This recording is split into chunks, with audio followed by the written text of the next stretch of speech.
Hey everybody, welcome back to City Sowers. Today I am in the garden and I've got to do some work in my herb bed because it is getting grossly overpopulated by oregano, and so I need to cut that back, make some space because I do have some plants that I need to put in the herb bed just so that I have some culinary herbs to cook with. And so I'm also going to pull out some of these kales that are bolting, and so I can get those out of the way so I can plant some other stuff where they are currently growing. I'll have to amend the beds just a little bit because the soil has just eroded and depleted a little bit. So when I pull those out, I can build the soil up a little bit and direct sow some. What I'm going to put in there is actually a orach because it's an edible green that I can grow around the garlic, and it'll do really well with that pest protection. So I'm going to work on thinning the oregano and transplanting. I did end up having to buy a tarragon start because I had a hard time getting one started in the house, and at this point it's just like, okay, it's available, I'm just going to go get one so that I can get it in the ground and get it growing. But I do also have four different kinds of basil in the house that are ready to go. So I need to get those transplanted out as well. So this is the oregano that is kind of sharing the bed here with parsley, but it should not be only a foot of space over here. So I'm going to hack this back so it takes much less of this bed, because I do have a lot of dried oregano still from last year, and everything that I do remove from it I'll go ahead and dry and have that as well.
Alright, so I got this oregano thinned. So now instead of taking up half the bed, it's taking up its proper quadrant, or quarter, or corner anyway. So it used to come out to about here, chunked it all back. So now we have this much more space in here. So I'll amend this and get some transplants in here so that they can start growing. And so I'll have some fresh herbs, which is nice. Okay, so I have amended this spot, and I'm getting ready to plant the herbs that I have in there. So, huzzah! Okay, so these are all the herbs I'm going to transplant in here. I gotta get this one in quick because I just pulled it out of the arrow garden, so I want to get that in the soil as fast as possible, and then we can do a little more talking about it. Okay, so this plant here that I just transplanted was actually in my arrow garden in the house. So, and I know that typically you would transplant that into soil first and then bring it outside, but I have actually had remarkable luck with just transplanting things straight out of the arrow garden, and because I have had more issues with things getting root bound in the cups versus shocking from going outside. Now, I'm sure that a lot of that luck that I've had is due to the fact that I'm in a pretty easy zone. I mean, it would be a lot harder to do that if it was in the middle of the heat, but it's it's March 20th. I mean, it's not that hot out, so it's not too terrible with the temperature shock, especially because the herb garden was actually right by the door, and I've been leaving the door open during the days, so it's been adjusting to the temperature already. It's just a matter of getting it into the soil, and it's a lot easier to let those roots spread out under the soil level instead of jamming it into a little cup where the roots are just coiled up in the bottom.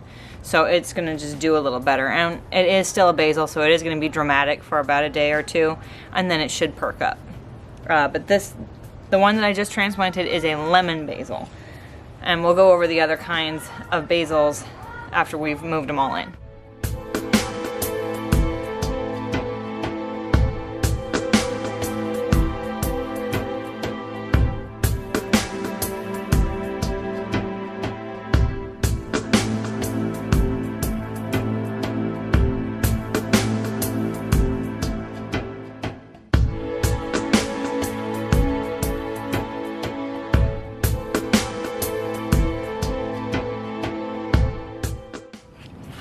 Okay, so it's actually now been a few hours because my camera battery died and I had to sit around and wait for it to charge because I only have one right now. But here's the plants that are currently now being dramatic because they say, oh, you transplanted us. But we have a, let's see, this one is the dark opal basil, lemon basil, purple ruffles basil, and this is just your standard Genovese sweet basil. And then this one here is a Mexican tarragon. So, herb it up. That's my phone. Okay, so herbs are in. Now I can focus on other things, like pulling out the kale that's in here so that I can get some leafy greens in here. The orach. Alright, now on to my actual project, is that I've got to transplant these flowers. I've got some African blue disc daisies, and some strawberry blonde calendulas, and what is this? Dianthus. So, Audrey started 3 dianthus, which I need to find a home for, because these are perennials. But then we've got a bunch of these other things, and Caleb started some marigolds. I believe this is 9 plants in one cup. So I've got to separate some things out and get them spread out and get them planted. That's my project right now. Okay, so I got all the flowers that were in those cups transplanted. I have more in the house in other pods, but I'm not ready to move those today because they're not hardened yet. But I got all the marigolds separated, which I had to be a little brutal, so we'll see if they all pulled through. But, so I got all the marigolds separated. It turned out to be like a total of 9, 10, 11, probably 16 marigolds I had to transplant all throughout the place. So I've got them kind of spread throughout the garden and in the kids' beds. And we also had some safflowers that Nathan started, and Audrey had blue disc daisies, and she had some dianthus that I put in one of my pots, as well as one under the fruit trees just to see if it'll take off. I have another dianthus on the opposite side, so if it takes off, then I've got one on each side of the mound. Here's one of the marigolds. Now we did have, let's see, 9 Queen Sophias and like 4 Legion of Honors and 1 Marietta, and I think this is the one Marietta that we had. I put it in Audrey's tomato. And then Caleb's got one over here, which is a Queen Sophia. So yeah, I spread them out. Then we come over here into the kids' garden, and Nathan had, I think, 5 safflowers. So I've got 1, 2, 3. Oh no, there were 6. So then the other 3, 1, 2, 3, are gonna get in, and they'll get fairly tall, so they'll come in and kind of fill in any gaps that we have along this fence. More marigolds kind of got scattered everywhere, and Audrey's got the 2 blue disc daisies that I put on opposite sides. And what's the other thing? What's that tiny plant called? That one's a marigold. Wait, I have a marigold? Caleb started a lot of marigolds, so I spread them out everywhere. Oh. And they're good plants to have around others. Oh, and then these two are the strawberry blonde calendula, and I also put one of those in one of my pots over by the driveway. So we'll see what takes off, what doesn't, and what's gonna look nice when it comes time for those to bloom. So up here I have the oregano that I cut. Now I usually hang these up with string, but I discovered that David used the last of my string when he built the fence in the backyard, so I actually just use zip ties to put these up for now. And I have them hanging outside because there's usually some little Klingon bugs in there or whatever, and I just hang them outside, and then in the evening they'll go in the garage to finish hanging, or to finish drying. Okay, now I did go ahead and place these lavenders where I think I want them. Because I've got 2 of one and 3 of the other, I figured I would end cap the 2 that are different, I guess, and then have the 3 in the middle. So, haven't planted them yet. I'm going to leave them there for like a day or so and kind of get a feel for if I think that that's the orientation I want for them. I think they look fantastic even in just the pots. And they'll look especially great when they fill out. I could have gotten bigger plants, but they cost so much more.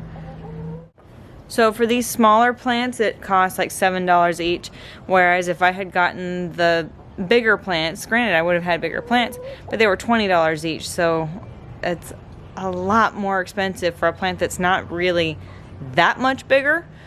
So they may take a little longer to grow, but that's okay, I can wait. Now the ultimate goal with the lavender is that it will help repel flies as well as repel goats from eating the back of the house. I'm sure that you saw there's some munch spots on the paneling on the back of the house. And that's just because goats are goats and they want to chew on things, so they chew on the house. If I put something there that they don't want to eat, because goats famously don't like to eat lavender, it's supposed to be goat resistant, deer resistant, animal resistant. They have taken a few test nibbles on the plant, but I haven't seen that they're like going nuts trying to eat it. So here's hoping that they will leave it alone. And I'm hoping that in the few months that everything is blocked off and animals don't have access to it, that the plants will be able to mature enough to withstand a few test bites before, you know, keeling over and dying. What are you doing? It's helpful. Thank you.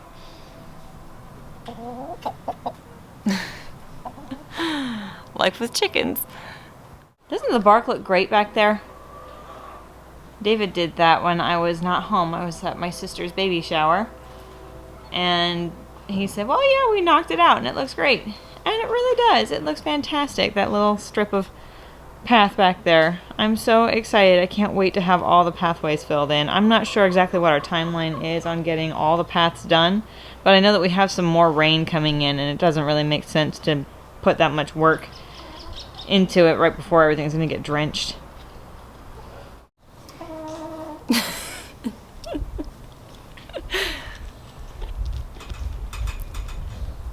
Thank you, Betsy.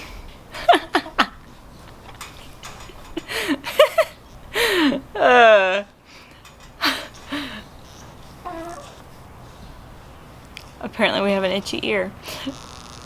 I hope you guys enjoyed this video today.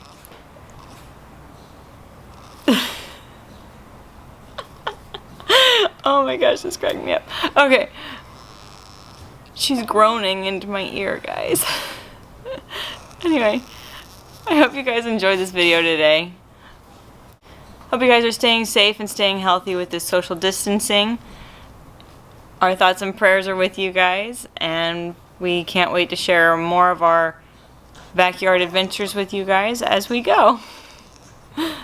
As always, this is your urban nerd with a goat herd. So you can grow where you're planted. See you guys next time.